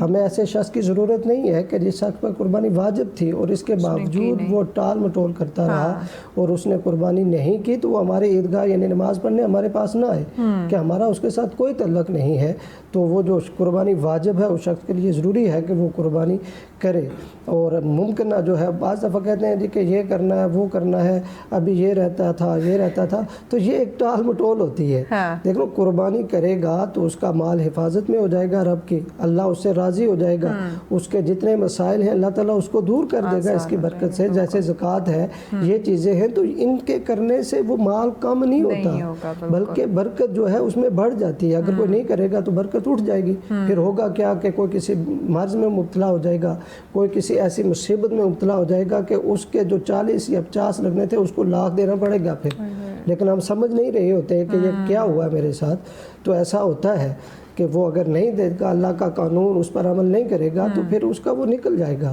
اس کی برکت جو اٹھ جائے گی. بلکہ ایک جگہ تو ایسا بھی آتا ہے کہ ایسے شخص کے دل پر ایک سیاہ نقطہ لگ جاتا ہے اور وہ اگر اس سے توبہ طائب نہیں ہوتا، واپس نہیں پلٹتا، بلکہ یہاں تک شریعت نے کہا ہے، مفتی صاحب اس کی تائید کریں گے، کہ جس شخص پہ قربانی واجب تھی اور وہ نہیں کرتا رہا، پھر اس کو یہ عقل آئی یا اسے نے یہ سمجھا، تو پیچھے اس کی جتنی قربانیاں رہتی تھی وہ قربانیاں ادا کرے گا. جتنی اس کی، یہ نہیں کہ وہ اب دینا شروع کی ہے، جی اب سے میں نے شروع کی ہے، پیچھے جو اس کی رہتی تھی اور اس پر واجب تھی جو قربانیاں، تو وہ ادا کرنی ضروری ہوں گی. اور اسے ہر صورت. اچھا، یہ بھی دیکھنے کے اندر آیا، اس طرف بھی آپ کے ناظرین تک پہنچا دوں کہ ایک شخص ہے اس پر قربانی واجب ہے، وہ اپنے جو ہے وہ مرے ہوئے والدین یا مرے ہوئے کسی شخص کی طرف سے، بھائی پہلے اپنا واجب ادا کرو، اس کے بعد اگر تمہارے پاس اتنی استطاعت ہے تو پھر ضرور کرو. جیسے ہمارے نبی جو ہے وہ اس امت کے لیے قربانی کیا کرتے تھے، تو بعد میں کرے، لیکن اپنا واجب چھوڑ کر اگر اس کی طرف سے کرے گا تو وہ شخص اس کا جواب دہ ہوگا۔ اچھا، گھر میں کچھ فرد ہیں تو کیا ہر فرد کے نام کی قربانی ہونی چاہیے؟ جو گھر کا سربراہ ہے اس وہی بس کرے؟ قربانی جو ہے جو شخص جو انہوں نے نصاب طے ہے، جو بھی شخص مالک ہے اس نصاب کا، وہ جتنے بھی گھر کے افراد ہیں انہیں سب نے کرنی ہوگی۔ یہ نہیں کہ ایسا ہوتا ہے یہ ہسبینڈ کے نام کیا، یہ وائف کیا، یہ بچوں کی ہے، یہ اس طرح نہیں کیا ہوا؟ وائف اگر الگ کما رہی ہے، اس کے پاس اتنی دولت، اور یہاں یہ بھی بڑی مصیبت ہے کہ ہم جب شادیاں ہوتی ہیں تو 7.5 8 تولے زیور ڈال لیتے ہیں۔ اب وہ وائف گھر میں بیچاری برتن دھو رہی ہے، کوئی کام کاج نہیں ہے، گھر والا اس کا ہو سکتا ہے وہ ڈرائیور ہو یا دیہڑی دار ہو۔ اب علماء نے لکھا کہ اگر وہ عورت خود ہی اس کی مالک ہے تو اس پر قربانی بھی واجب ہوتی ہے، اس پر زکوٰۃ بھی فرض ہوتی ہے، وہ اگر نہیں دے گی تو وہ گناہگار ہوگی۔ مطلب اگر ہاؤس وائف بھی ہے، وہ کما نہیں بھی رہی ہے تو وہ لکھا ہوا ہے، تو وہ ہاں لکھا ہوا اس نے دینی ہے وہ، کیونکہ وہ نصاب کی مالک ہے، اس کے پاس اتنا زیور ہے، تو بیچارے ہو سکتا ہے وہ خود روٹی نہ مل رہی ہے اس کو، لیکن وہ اس کو مالک بنا دیا گیا، مالک بنا دیا ہے زیورات کا، اور وہ 7.5 تولے یا 52 تولے یا اس سے زائد ہو جاتا ہے تو وہ گناہگار ہو رہی ہوتی ہے۔ تو اس طرف بھی ہمیں توجہ دینی چاہیے کہ ہم کہاں جا رہے ہیں، کیا کر رہے ہیں، ان مسائل کو سیکھنا ہوگا۔ جیسے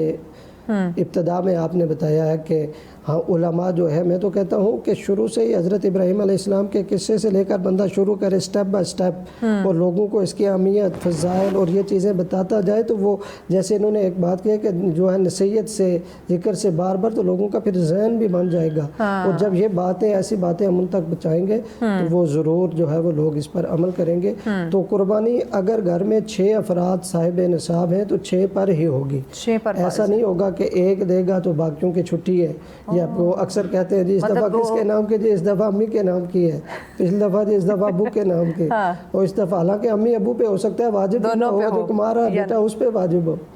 تو ٹھیک ہو گیا پروفیسر صاحب، ہم ایک بریک لیں۔ ناظرین، بریک کے بعد مزید ہم ڈسکشن کو آگے بڑھاتے ہیں۔ ہمارا موضوع جس پہ ہم ڈسکشن کر رہے ہیں ہماری نوجوان نسل اور عید الاضحیٰ کا پیغام، اس پہ ہم بات کریں۔ مہمان ہمارے ساتھ موجود ہیں، جی جناب محترم مفتی حق نواز صاحب۔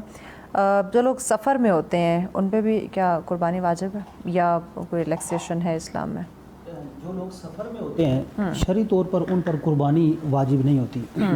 قربانی واجب ہونے کے لیے بنیادی جو شرائط ہیں ان میں سے ایک شرط یہ ہے کہ بندہ مقیم ہو۔ تو حالت سفر میں اگر کوئی ہے تو اس پر قربانی لازم نہیں ہوگی، لیکن یہ یاد رکھیں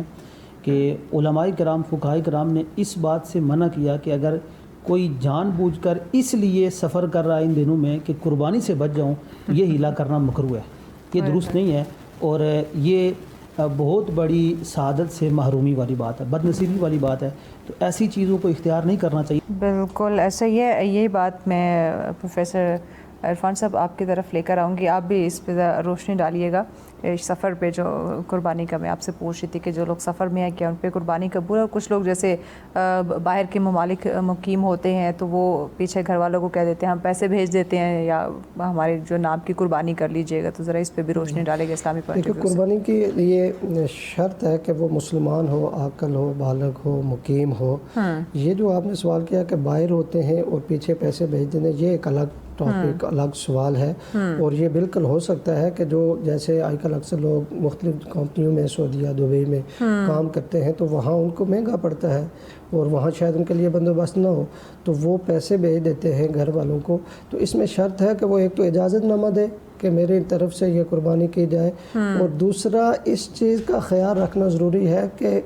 وہاں جو ٹائم اس وقت اس شہر میں کیا وہ قربانی کا ہے یا نہیں۔ بعض دفعہ چاند کا بھی ہوتا ہے نا کہ اوپر نیچے ہو جاتا ہے، تو اگر وہاں ٹائم ہے تو اور یہاں بھی ہے ذی الحجہ کا وہ ایام ہیں تو پھر تو وہ قربانی کر دیتا ہے، لیکن وہاں یہ ہے کہ ٹائم ختم ہو گیا ہے، جس کے لیے جو ہے وہ 10 11 12 اس کے اثر وہاں اگر پہلے ایک دن عید ہو گئی تو پھر یہ ہوگا کہ اس کا وقت پہلے ہی ختم ہو جائے گا۔ تو لہٰذا اگر ہمارے وقت کے مطابق تو ٹائم ہے لیکن اس کے وقت کے مطابق اگر ٹائم نہیں ہے تو علماء نے لکھا ہے کہ اس کے پھر قربانی نہیں ہوگی۔ لہٰذا اس چیز میں احتیاط ضروری ہے کہ وہاں بھی وہ وقت ہو قربانی کا اور یہاں بھی وہ وقت ہو تو اس کی طرف سے کوئی کرنا جائے تو ہو جاتی ہے۔ ٹھیک ہو گیا جی مفتی حق نواز صاحب، موسٹلی لوگوں کی جو ہے وہ کوشش ہوتی ہے کہ عید کے پہلے روز ہی سنت ابراہیمی ادا کر لی جائے، لیکن کیا عید کے دوسرے اور تیسرے روز بھی یہ سنت ابراہیمی ادا کی جا سکتی ہے؟ جی اس میں شریعت نے یہ وسعت رکھی ہے کہ تینوں دن یوم نہر، ان کو ایام نہر کہا جاتا ہے، 10 ذی الحج، 11 ذی الحج اور 12 ذی الحج۔ صحیح۔ تو 10 کو بھی قربانی کر سکتے ہیں، جس کو آسانی ہو وہ 11 کو کرے، جس کو آسانی ہو وہ 12 کو کرے۔ البتہ 12ویں تاریخ کے غروب آفتاب سے پہلے جس پر قربانی لازم ہے اس میں قربانی کر لینی ہے، اس سے بعد گنجائش نہیں ہے، اب مزید تاخیر نہیں کر سکتے۔ اور اس میں یہ تینوں دن جو ہے 10، 11، 12 یہ قربانی کے ہیں، اور جو راتیں اس کے بیچ میں آ رہی ہیں تو ان میں بھی اگر کوئی قربانی کرے گا تو قربانی ادا ہو جائے گی، لیکن بہتر یہ ہے کہ رات کے وقت ذبح نہ کرے، اس میں اس کو بعد کتابوں میں مکروہ لکھا گیا ہے، یعنی کہ دن کی روشنی میں ہی دن کے وقت قربانی کرے۔ اگر کرے گا رات کو بھی قربانی تو قربانی ہو جائے گی، ایسا نہیں ہے کہ قربانی نہیں ہوگی اس دورانیے میں۔ البتہ یہ ہے کہ کوشش کیجئے اپنی طرف سے دن کے وقت ہی قربانی ہو جائے، دن کے وقت ہی ہو، ٹھیک ہو گیا۔ محترم پروفیسر عرفان صاحب، سنت نبوی صلی اللہ علیہ وسلم کے مطابق جو قربانی کے جانور ہیں ان کے ساتھ حسن سلوک کی کتنی اہمیت ہے، اور آپ نے کیا فرمایا تھا اس بارے میں؟ جی، جانور کے ساتھ ان کے ساتھ جو حسن سلوک کی بہت اہمیت ہے، بلکہ ویسے بھی دین اسلام ہمیں یہ کہتا ہے کہ جانور کے منہ پر بھی مارنا جائز نہیں ہے، اس کی بھی اسلام اجازت نہیں دیتا ہے کہ اس کے منہ کے اوپر مارا جائے۔ اور یہاں تک کہ حضور پاک صلی اللہ علیہ وسلم نے قربانی جو ہے وہ کر رہا تھا تو فرمایا کہ قربانی کے جانور کے سامنے اس کی چھری جو ہے وہ بھی تیز نہ کی جائے، اتنا حسن سلوک کا اس کے کہا گیا کہ یہ بھی تاکہ یہ اس کو اس کی اذیت پہنچ جائے یا وہ خوف زدہ ہو جائے، ڈر جائے، اور پھر جو ہے کہ پانی اس کا جو ہے وہ وقت پہ دیا جائے تاکہ جو ہے وہ پیاسا نہ ہو، اس چیز کا خیال رکھا جائے۔ اور اس کے وہ جانور جو ہے وہ رب کی بارگاہ میں قربان ہو رہا ہوتا ہے، جانوروں میں سے عظیم ترین جانور آپ کہہ سکتے ہیں کہ جس کا انتخاب ہوا ہے کہ وہ رب کے راستے میں قربان ہونا ہے اور اس نے اللہ کی بارگاہ میں جانا ہے۔ تو جانوروں کے ساتھ حسن سلوک کا ویسے بھی اسلام کا حکم ہے، اور جو قربانی کا جانور ہے اس کے ساتھ جو جتنا کرے گا تو اس نسبت سے اس کو اجر بھی ملتا ہے اور ثواب بھی ملتا ہے، اور انہیں مارنے سے یا بھوکا رکھنے سے سختی سے منع کیا گیا۔ مفتی حق نواز صاحب، جیسے نوجوان یہ جانوروں کے ساتھ حسن سلوک کی بات ہو رہی ہے، لوگ قربانی کا جانور لاتے ہیں، موسٹلی وہ بہت اگریسو ہو جاتا ہے، جانور آؤٹ آف کنٹرول ہو جاتا ہے، اوبیسلی وہ نہیں گھلا ملا ہوتا، وہ ایک لمبے عرصے سے اپنے دوسرے مالک کے ساتھ ہوتا ہے، پھر ایک نئی جگہ پہ آنا، نئے لوگوں کے ساتھ وہ تھوڑا سا مشکل اوبیسلی ہو جاتا ہے، تو لوگ جانور کو مارتے ہیں یا شدت کے ساتھ اس کا وہ جو رسہ اس کو کھینچنا یا اس کو باندھنا، تو اوبیسلی یہ اس کے ساتھ حسن سلوک تو نہ ہوا۔ بالکل ایسا ہی ہے، ہمیں کوشش کرنی چاہیے حتی الامکان ایسی صورت کے ساتھ اس کو کنٹرول کرنے کی کوشش کریں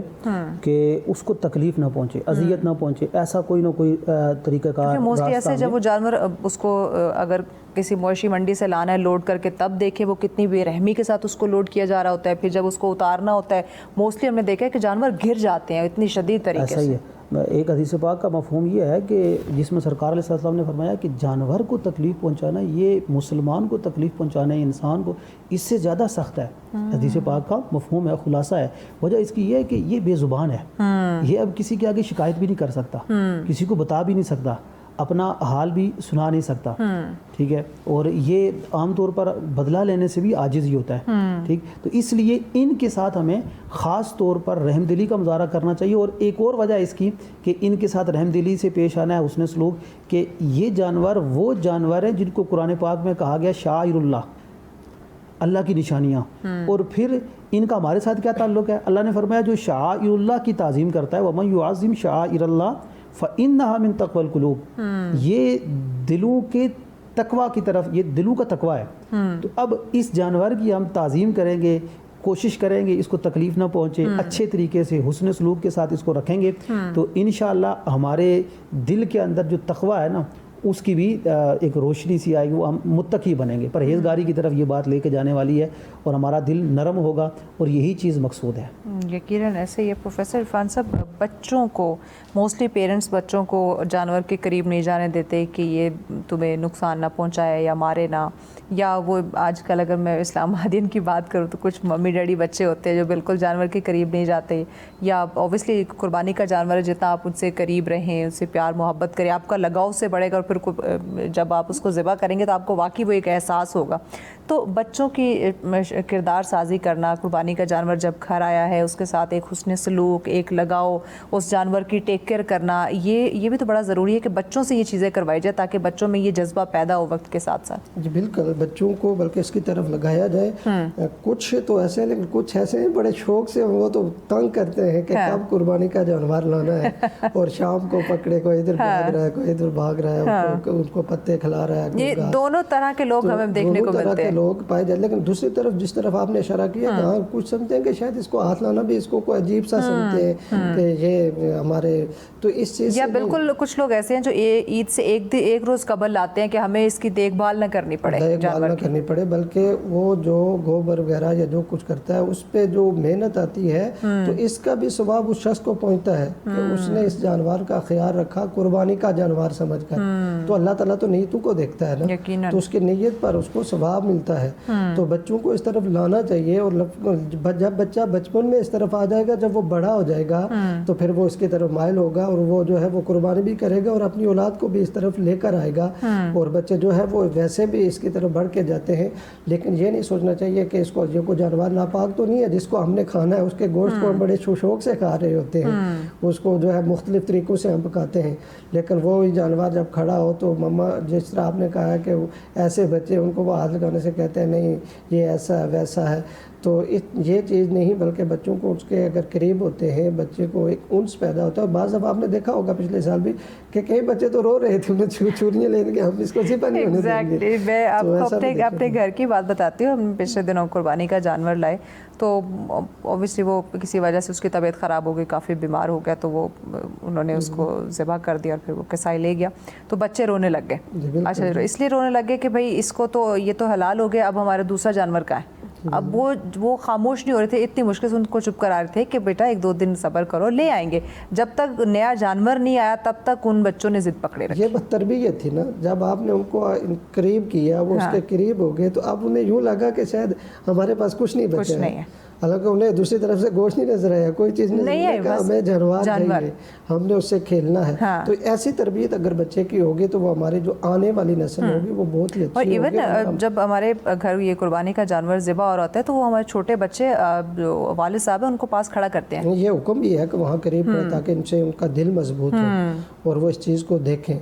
تو جب وہ بچوں کے اندر وہ اس کے قریب کھڑے ہوتے ہیں, ایک تو ان کا دل مضبوط ہوتا ہے اور دوسرا یہ ہے کہ انہیں پتہ ہوتا ہے کہ یہ پوچھتے ہیں بچے. پروفیسر صاحب بریک لینی ہے, بریک کے بعد پھر بچوں کی یہ پرورش اور تربیت پہ ذرا ہم بات کرتے ہیں کہ اس میں اوبیسلی بڑوں کا بڑا اہم رول آ جاتا ہے. ناظرین اس پہ مزید ڈیٹیل میں بات کرتے ہیں, بریک کے بعد ساتھ رہیے. ویلکم بیک ناظرین, آپ دیکھ رہے ہیں سچ سویرا. آج کا ہمارا موضوع جس پہ ان ڈیٹیل ڈسکشن کا سلسلہ جاری رہا, آج کے نوجوان نسل اور سنت ابراہیمی یعنی کہ عید الاضحیٰ کا پیغام اور اس عید کا فلسفہ اوبیسلی ہمیں سمجھنا جاننا بڑا ضروری ہے. قرآن سنت کی روشنی میں اس پر گفتگو کا سلسلہ جاری ہے. جی پروفیسر عرفان صاحب, آخری سیگمنٹ ہے. ہم جان رہے تھے کہ بچوں کی تربیت, ان کی کردار سازی جو ہے وہ کتنی ضروری ہے کہ اس پورے جذبے میں, اس پورے سفر میں مویشی منڈی جانے تک سے لے کر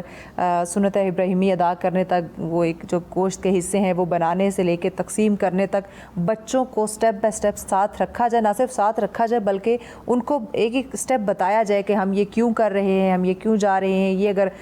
ہم سنت ابراہیمی ادا کر رہے ہیں تو اس کا فلسفہ کیا ہے, گوشت کے اتنے حصے بنائے جا رہے ہیں اور کیوں بنائے جا رہے ہیں, کس کس میں ہم نے تقسیم کرنا ہے, یہ سارے جو سٹیپ ہیں یہ بچوں کو بتائے جائیں تاکہ ان کو یہ ہر سال ان کے یہ چیز مائنڈ میں بھی رہے اور پھر آنے والے وقتوں میں یہ جذبہ ان میں بھی پایا جائے, نہ کہ ان کو پھر بتانا پڑے. بالکل بالکل ایسا ہی ہے جیسے آپ نے کہا کہ بچوں کو جب ہم لے کے جائیں گے اسٹیپ بائی اسٹیپ جائیں گے تو ایک تو انہیں پتہ چل جائے گا کہ کیسے کوئی چیز خریدی جاتی ہے, کیسے اس کا جانور لیا جاتا ہے, اور پھر جب وہ آئیں گے ایک تو ان سے انس اور محبت پیدا ہوگی قربانی کے جانور کے ساتھ. اور پھر یہ ہے کہ وہ پوچھتے ہیں, بچے آپ جائیں نا تو وہ پوچھتے ہیں کہ یہ قربانی ہم کیوں کرتے ہیں, اس کی کیا وجہ ہے. تو وہ پھر کئی والدین کو اگر نہ بھی پتہ ہو تو انہیں پڑھنا پڑتا ہے, تو پڑھ کے وہ بتاتے ہیں کہ یہ ہمارے باپ حضرت ابراہیم علیہ السلام کی سنت ہے اور آقا علیہ السلام نے ہمیں حکم دیا ہے, یہ اس لیے کرتے ہیں, اس کے ایک ایک بال کے برابر. بچے بڑے شوق سے وہ سنتے ہیں, سمجھو ایک کہانی ہے ان کے لیے, تو وہ سنتے ہیں اور پورا وہ ان کے سامنے آ جاتا ہے نقشہ کہ کس طرح. اچھا بچے یہ بھی سوال کرتے ہیں